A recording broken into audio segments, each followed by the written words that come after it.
Once, there was a banyan tree on the entrance of a small village. In the roots of that tree, there lived a snake. The snake was very poisonous, and used to bite people who would try to pass by him. Because of this, many people have died.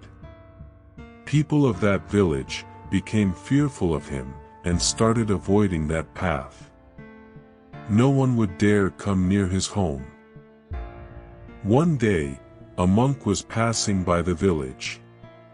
He saw a beautiful banyan tree, and thought of sitting under its shade, and take some rest. The villagers tried to warn him, and told the monk that there is a snake living in its roots, who is very poisonous, and have killed several people. Please don't go there. You might get killed. The monk smiled, and told the villagers not to worry about him. He knows what he is doing. As soon as the monk came near the tree, the snake also came out of its hole, and stood in attack mode. The monk asked the snake, "Why do you bite people? Why do you hurt everyone that passes by?" The snake replied, "If I won't react, people will kill me.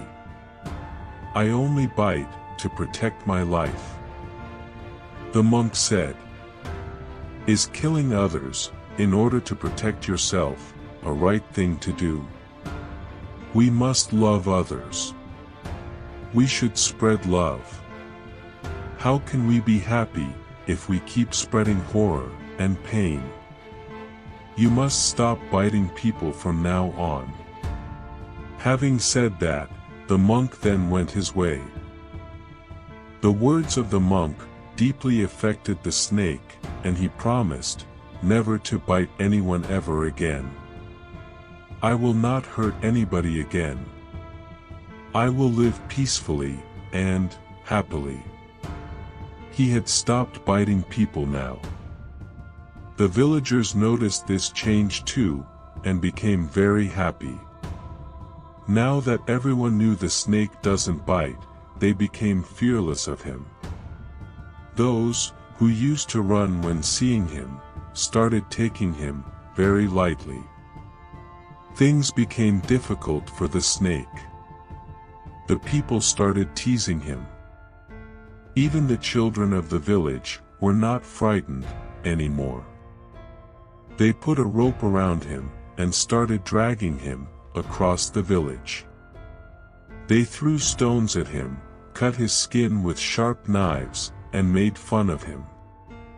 Day by day, the condition of Snake became weak and worse. He had many bruises on his body and face. His skin was tortured, and he was bleeding from those wounds. The snake was very depressed by the behavior of the villagers. "All I wanted was to be harmless and good to them, but people are taking advantage of this act." This was a very painful period of his life. One day, the monk was passing by the same village. He looked at the banyan tree, and decided to sit and rest in its shade. The snake was sitting beside him. He was in a very bad condition.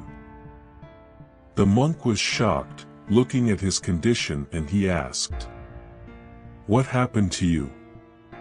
Who did this to you?" The snake replied, "You did this to me. You are the reason of my suffering and misery. You told me not to bite anyone.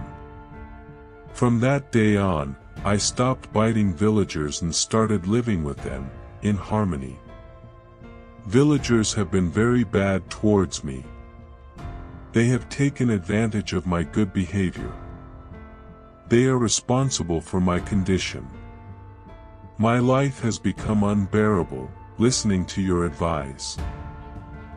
The monk lowered his gaze, and took a deep breath, and said, "It is perhaps you who did not understand what I said that day.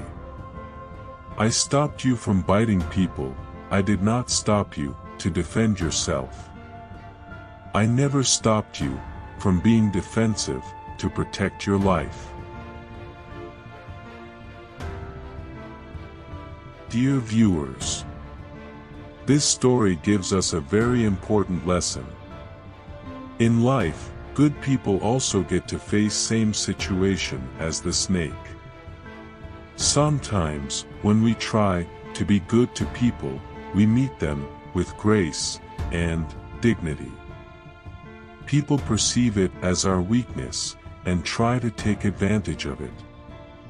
They try to outsmart us and make fun of our patience, respect, and good behavior. This is the reason why most good people have very hard lives. They get rolled over, insulted for, taken advantage of, and ridiculed by others, thinking they know better and have every right to do so. Good people face many bad people throughout their life and take their goodness as something bad. This story teaches us that being respectful and good towards others never means to hurt our own self. Don't hurt yourself and don't let others get comfortable hurting you. If you want to live a great life, be good to others, but also make sure they stay in their limits.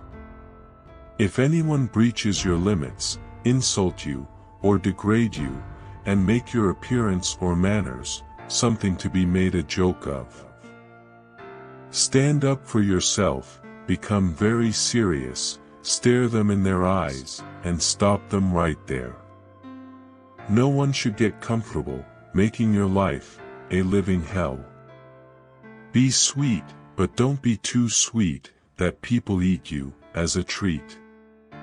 A person must learn to be cold and bitter according to the situation, so that people stay in their limits. So that no one dares to get comfortable making fun of your appearance as to how God has made you. So that no one take you as an easy target to hit and beat. Listen to others when they speak, but don't let them suppress your voice too. Do good for others, and also don't let others do bad to you too. You must help people to win, but you must also stop the hand that is taking over your win.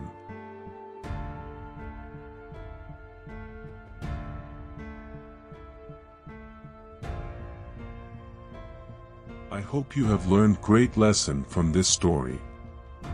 To support the content of this kind, make sure you like and subscribe Silent Growth with AmnA. To give your take on the story and its lesson, join the conversation in the comments section.